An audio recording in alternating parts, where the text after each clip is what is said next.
నమస్తే అండి. నమస్తే. ఎట్లుందండి ఇప్పుడు పాకిస్తాన్‌కి, ఇండియాకి వార్ జరుగుతుంది. అదే పాకిస్తాన్ ఒక హిందూ దేశం అయితే మీరు వ్యతిరేకించే వాళ్ళ? యుద్ధం జరగాలని కోరుకునే వాళ్ళ? పాకిస్తాన్ అనేది అసలు హిందూ దేశమే కానీ ఏ దేశమైనా కానీ యుద్ధాన్ని ఆపేస్తాను నేను. ఎందుకంటే యుద్ధం కోరుకుంటే యుద్ధంలో చాలా మంది వరకు ప్రాణాలను కోల్పోతున్నారు. ఈ ప్రాణ నష్టం ఎవరికి? యుద్ధం మొదలు పెట్టేవాడికి కాదుగా, యుద్ధానికి ఉసుగొల్పినోడికి కాదుగా.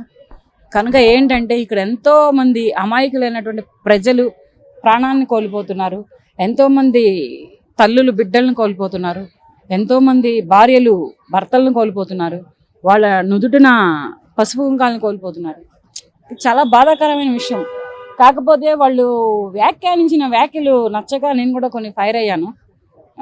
మోడీ నిన్ను నీ ఇండియాని లేపేస్తానని, మోడీ నీరాపావు నువ్వు ఊపిరి ఆపేస్తానని ఒకడు, మోడీని నిన్ను నీ ఇండియాని లేపేస్తానని ఇంకొకడు ఇలా మాట్లాడారు. కానీ అవి కొంచెం బాధాకరమైన విషయాలు. వాటికి మాత్రం నేను మా ఇండియా తరపు నుంచి ఆ వ్యాఖ్యలకి నేను వ్యతిరేకంగా ఉన్నాను. నాకు నచ్చలేదు.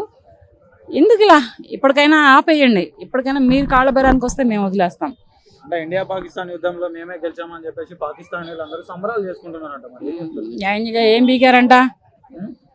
ఏం బీకారంట?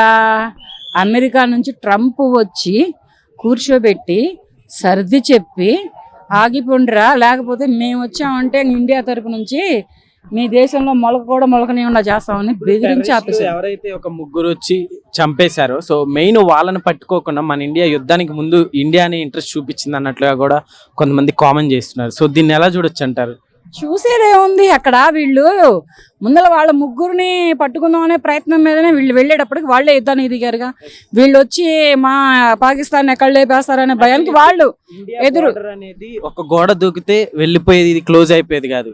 అలాంటిది జరిగిన వెంటనే ఎందుకని యాక్షన్ తీసుకోలేదనే క్వశ్చన్ కూడా ఇప్పుడు వస్తుంది. సో దాన్ని ఎలా చూడొచ్చు? తీసుకోలేదు, తీసుకున్నారుగా. పర్యాటన కోసం సరదాగా చూడటం కోసం కాశ్మీర్ పోయారు మన ఇండియన్ ప్రజలు. పోయినందుకు అక్కడ ప్రాణాలు తీశారు కదా, దానికి వెంటనే తీసుకున్నారు. వెంటనే వెళ్ళిపోరు. ఎట్లా వెళ్ళిపోతాం? ఎందుకు వెళ్ళరు? వెళ్ళారుగా, మనోళ్ళు వెళ్ళారుగా ఇక్కడ ఇండియా నుంచి. మనోళ్ళు వెళ్ళబట్టి అది యుద్ధం అనుకొని వాళ్ళు యుద్ధానికి దిగారు. మన వాళ్ళు చేస్తుంది దాడి అనుకొని వాళ్ళు ప్రతి దాడికి దిగారు.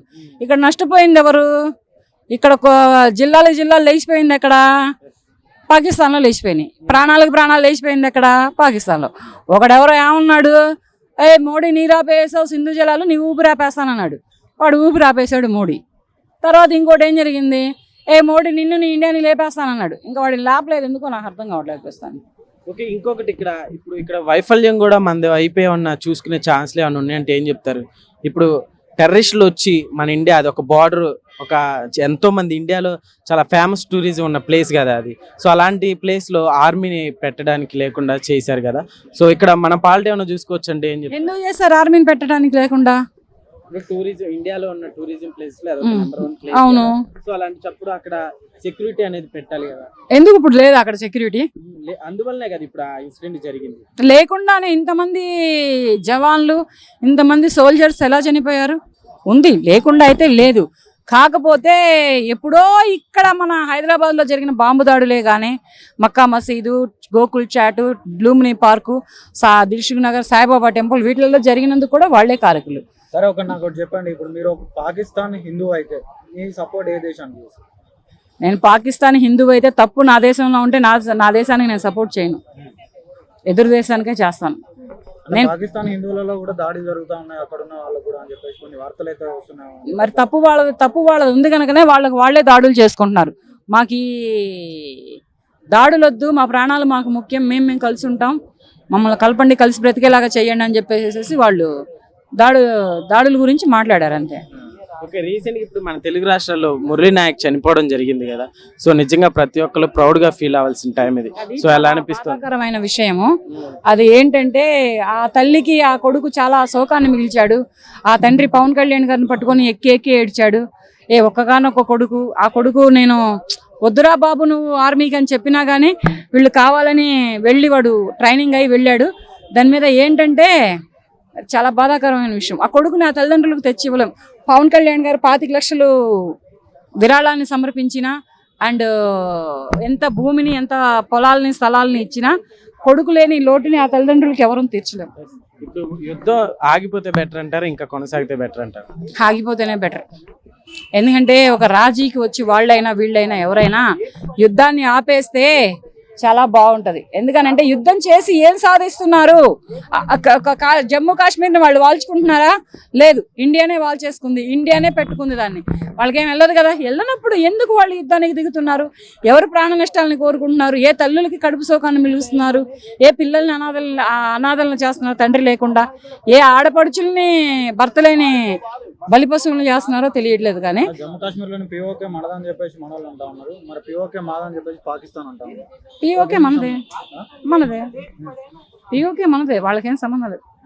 పాకిస్తాన్ వాళ్ళకి ఏ సంబంధం లేదు, అది మనదే. Thank you. ప్రజలు కూడా అతను చనిపోవడాన్ని జీర్ణించుకోలేరు. కానీ తప్పదు, దేశం కోసం త్యాగం చేసింది కాబట్టి ఒక వీరుడిగా గుర్తింపు ఉంటుంది. ఓకే అన్న, ఇప్పుడు వేరే ఇతర దేశాలు ఎక్కడైనా కూడా ఆర్మీ అంటే ప్రాణాలు వదలడానికి భయపడతారు. కానీ మన దేశంలో మాత్రం చాలా హ్యాపీగా దేశ రక్షణ కోసం ప్రాణాలు కూడా వదిలేస్తారు, హ్యాపీగా వదిలేస్తారు. సో అలాంటి సైనికుల గురించి ఏం చెప్తారు? అలాంటి సైనికులు ఉండడం మన దేశ గర్వకారణం. జై జవాన్ జై కిసాన్ అనే పదాల్లోనే ఉన్నాయి. కానీ ఇప్పుడు ప్రస్తుతానికి ఏమైపోతుందంటే పొలిటీషియన్ చుట్టూ లేకపోతే ఫిలిం ఇండస్ట్రీ చుట్టూ వీళ్ళ చుట్టూ తిరుగుతారు ఈ ఎర్రిపప్పలంతా. ఏమంటాం, ఈ ఆర్మీలో ఈ సైనికుల కోసం వాళ్ళు సేవలు చేసే వాళ్ళకు సెల్యూట్ చేసుకోవాలి. వాళ్ళు ఎక్కడ కనిపించినా వాళ్ళకి కనీసం వాటర్ బాటిల్ ఒక ఫుడ్ ఇవ్వడానికి కూడా ఎవరు పెద్ద సాహసించరు. ఇలాంటి టైంలో యుద్ధం చేసి పాకిస్తాన్తో మన శత్రు దేశంతో యుద్ధం చేసి వీరుడు మరణించడం అంటే చాలా గొప్ప విషయం. ఒకసారి ఇప్పుడు మనము ఏం చేసినా కూడా వాళ్ళ ప్రాణాలు అయితే తిరిగి తీసుకురాలేము. అయితే గవర్నమెంట్ తరఫున ఏపీ ప్రభుత్వం అయితే హెల్ప్ చేయడం జరిగింది. ఒక 50 lakhs క్యాష్ కానీ 5 acres ల్యాండ్ 300 square feet భూమి జాగిచ్చారు. అదే విధంగా పవన్ కళ్యాణ్ కూడా సొంతంగా 25 lakhs ఇచ్చారు. సో మరి గవర్నమెంట్ హెల్ప్ చేస్తుంది కదా, సో ఏం చెప్తారు? ఈ గవర్నమెంట్ కూడా మంచి పని చేసి స్వాగతించవచ్చు. అతనికి ఆస్తి రూపంలో కానీ నగదు రూపంలో కానీ ఎంత ఇచ్చినా అతనికైతే చెందదు. వాళ్ళ కుటుంబ సభ్యులు లేకపోతే ఎంత ఉన్న వాళ్ళు వాళ్ళకి ఏంటంటే okay bro. Hi bro. Hi bro. So మన దేశం కోసం జరిగినటువంటి యుద్ధంలో, ఇండియా పాకిస్తాన్ యుద్ధంలో మన వీర జవాన్ మురళీ నాయక్ జరిగింది. సో ఇలాంటి సైనికుల గురించి ఏం చెప్తారు? వాళ్ళు ఒక్కలని కాదు బ్రో, మనం కూడా ప్రాణాలు అర్పిస్తాం. కాకపోతే పాకిస్తాన్ మొత్తం లేవాడి చెల్లిపోలా అంతే. అది ఎవరైనా కానీ పాకిస్తాన్ మాత్రం ఉండొద్దు. మొత్తం పాకిస్తాన్ లేవాడి వెళ్ళిపోతాం. మురళీ నాయక్ అనే కాదు, వాళ్ళు అమరవీరులు, మన కోసం ప్రాణాలు తగ్గించారు. వాళ్ళ కోసం 100 ప్రాణాలు ఇంకా ఉన్నాయి మనవి. ఇండియా మొత్తం రెడీ ఉన్నారు, మొత్తం తెలంగాణ చైనా మొత్తం రెడీ ఉన్నారు. ఒక్క ఛాన్స్ ఆడంటాడు 15 మినిట్ కాదు 10 मिनट पूरा पाकिस्तान उठा देंगे. पूरा पाकिस्तान उठा देंगे.